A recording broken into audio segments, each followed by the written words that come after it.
আসসালামু আলাইকুম এভরিওয়ান। আজকে আমি সন্ধ্যার নাস্তার জন্য পাকোড়া তৈরি করব আর সেই ভিডিওটি আপনাদের সাথে শেয়ার করব। আশা করছি পুরো ভিডিওটি দেখবেন, ভালো লাগলে লাইক কমেন্ট শেয়ার করবেন। তো এখানে সন্ধ্যার নাস্তার জন্য আমি আলু কুচি কুচি করে কেটে নিয়েছি।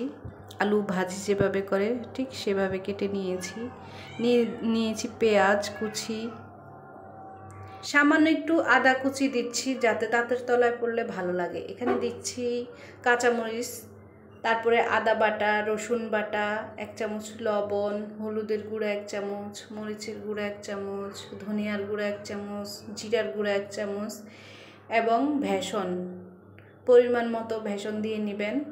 তারপরে দিবেন ডিম, একটি ডিম দিয়েছি, আপনারা আপনাদের পরিমাণ মতো ডিম দিয়ে নেবেন। এই সবগুলো উপকরণ হাত দিয়ে মাখিয়ে নিচ্ছি এখন আমি।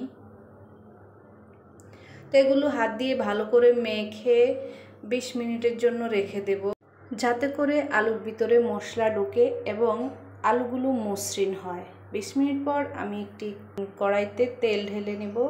দেখুন 20 মিনিট পর আলুগুলো কতটা সফট হয়ে গেছে। এগুলো তাড়াতাড়ি সিদ্ধ হয়ে যাবে। তো এগুলো আমি একে একে দিয়ে দিচ্ছি। আমি এভাবে প্রায় পাকোড়া তৈরি করে থাকি আমার বাচ্চাদের জন্য, ওদের খুবই পছন্দের, আমারও অনেক ভালো লাগে, তাই আমি এটি কিছুদিন পরপরই তৈরি করি। আপনি এভাবে খেয়েছেন কিনা কমেন্টে জানাবেন, আর যদি না খেয়ে থাকেন অবশ্যই একদিন ট্রাই করবেন।